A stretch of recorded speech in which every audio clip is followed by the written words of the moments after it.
नमस्कार दोस्तों, आज हम कवर करने वाले हैं प्रीपोजिशन, कंजक्शन और इंटरजेक्शन के बारे में। तो चलिए शुरू करते हैं। चलिए पहला टॉपिक से समझते हैं। पहला टॉपिक है हमारा प्रीपोजिशन। प्रीपोजिशन क्या होता है? What is preposition? प्रीपोजिशन ऐसे वर्डों को कहा जाता है जो नाउन और प्रोनाउन की पोजीशन बताने के काम आते हैं। अब उदाहरण समझिए। Pen is on the table. इसमें पेन क्या है? एक नाउन है। वो कहाँ पे? उसकी स्थिति या पोजीशन बताने का काम प्रीपोजिशन कर रहा है। तो इसमें प्रीपोजिशन क्या हुआ? ऑन। तो इसमें प्रीपोजिशन ऑन ये बताने की कोशिश करें जो कि पेन है, जो कि हमारा नाउन है, वो टेबल के ऊपर है। ऊपर के लिए हम क्या प्रयोग कर रहे हैं? ऑन। तो ऐसे ही कई बार हम प्रीपोजिशन का प्रयोग करते हैं ये बताने के लिए कि नाउन किस स्थिति में है, किस पोजीशन में।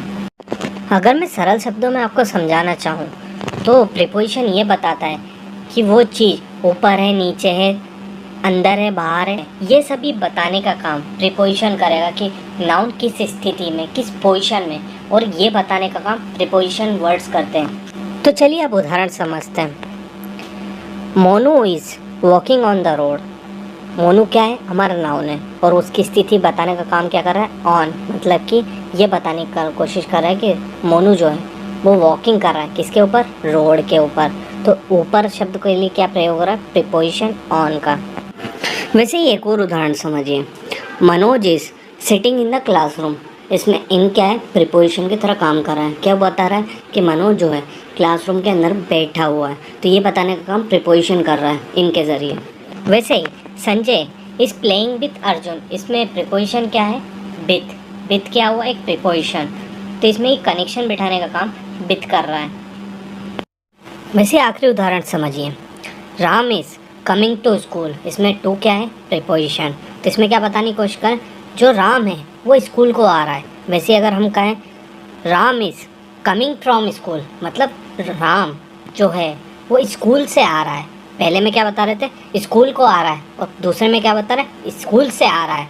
तो ये बताने के लिए भी हम प्रीपोजिशन का प्रयोग करते हैं। वैसे ही कुछ प्रीपोजिशन को समझिए।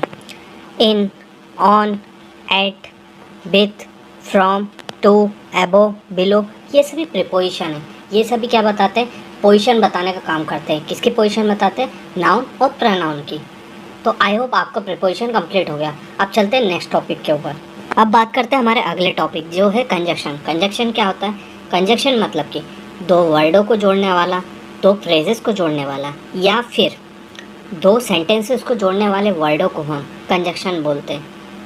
अब इसमें आप ध्यान से देखोगे कंजक्शन में जंक्शन का प्रयोग होता है। जंक्शन आपने सुना होगा, इटारसी जंक्शन, भोपाल जंक्शन। अगर मैं आपसे कहूँ जंक्शन वो स्थान होते हैं जो कि किसी दो सड़कों या फिर दो रेलवे पटरियों को जोड़ने के काम आते हैं, तो होते हैं जंक्शन। कंजक्शन बेसिकली दो वर्ड, दो फ्रेज या फिर दो सेंटेंसेस के बीच में कड़ी की तरह काम करते हैं, लिंक की तरह काम करते हैं, दोनों को जोड़ने का काम करते हैं। ऐसे शब्द जो कि दो वर्ड, दो सेंटेंस, दो फ्रेजेस को जोड़ने के काम आए वो कंजक्शन कहलाते हैं।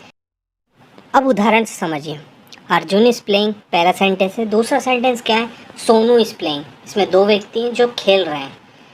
अब इसमें क्या बताना है? इनको अगर जोड़ना हो, इनके बीच में जंक्शन बिठाना हो, लिंक बिठानी है, तो किसका प्रयोग करेंगे हम? कंजक्शन का। तो क्या बोलेंगे? Arjun and Sonu are playing. मतलब कि कंजक्शन ने इन दोनों के बीच में लिंक बिठा दी, क्योंकि दोनों एक ही कार्य कर रहे थे, एक ही साथ कर रहे थे, बट अलग अलग बोलने के बजाय हमने कंजक्शन का प्रयोग करके दोनों सेंटेंस को जोड़ दिया, और जिससे क्या हो गया? Arjun and Sonu are playing. वैसे ही एक और एग्जांपल ले लीजिए। एक और एग्जांपल क्या है? सबसे पहला सेंटेंस देखिए। Ramu is poor. रामू गरीब है। रामू इज़ ऑनेस्ट, पर रामू ईमानदार है। ये दोनों अलग अलग सेंटेंस हो गए। रामू गरीब है और रामू ईमानदार भी है। अब इसको जोड़ने के लिए हम क्या करेंगे? कंजक्शन का प्रयोग करेंगे। Ramu is poor but he is honest.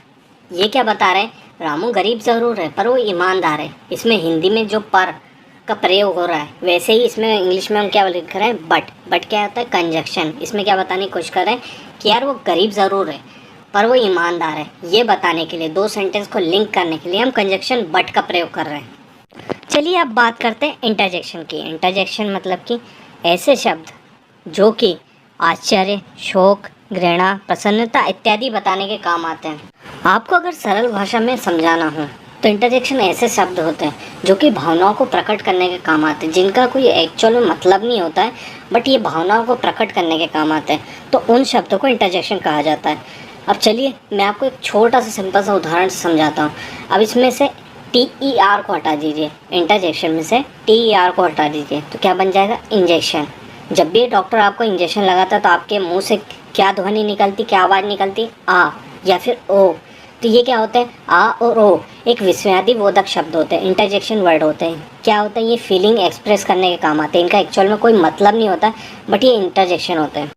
चलिए अभी इनको इंटरजेक्शन को सेंटेंस में प्रयोग करके आपको समझाते हैं किस तरीके से प्रयोग होता है।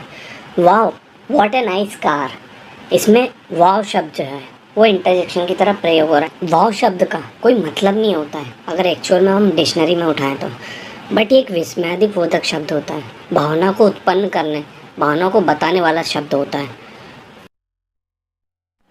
चलिए और उदाहरण समझने की कोशिश करते हैं। Hurray we won the match, इसमें हुर्रे शब्द है वो इंटरजेक्शन की तरफ प्रयोग हो रहा है पॉजिटिव वे में, मतलब उसका कोई एक्चुअल मतलब नहीं है, बट वो सेंटेंस में ये बता रहा है हुर्रे हम जीत गए। इस तरीके से बताने वाले शब्द जो कि एक पॉजिटिव वे में या नेगेटिव वे में, तो वो सभी इंटरजेक्शन होते हैं।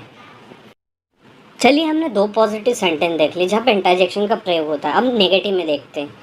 Oh we loss the match, इसमें ओ शब्द जो है वो इंटरजेक्शन की तरफ प्रयोग हो रहा है, इस विस्मयादि बोधक शब्द की तरफ प्रयोग हो रहा है। इस सेंटेंस में इंटरजेक्शन की मदद से यह बताने की कोशिश कर रही कि हम ये मैच हार चुके हैं।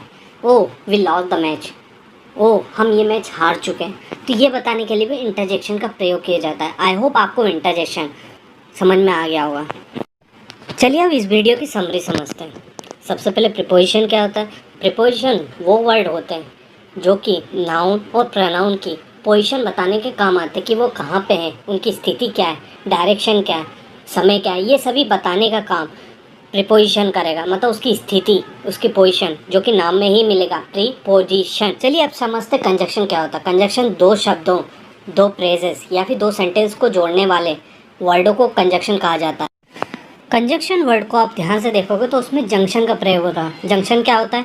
दो रास्तों को, दो पटरियों को जोड़ने वाली जगह को हम जंक्शन कहते हैं। वैसे कंजक्शन क्या होता है? दो वर्ड को, दो फ्रेजेस को, दो क्लॉजेस को और दो सेंटेंसेस को जोड़ने वाले शब्दों को हम कंजक्शन कहते हैं। अब बात करते हैं इंटरजेक्शन की। इंटरजेक्शन में से TER हटा दे तो क्या बन जाता है? इंजेक्शन। जब डॉक्टर इंजेक्शन लगाता है तो क्या होता है? आ या ओ की ध्वनि निकलती दर्द के मारे, तो वो भी एक विस्मयादि बोधक शब्द हो रहते हैं जो कि फीलिंग को एक्सप्रेस कर रहे हैं, फीलिंग को बता रहे हैं।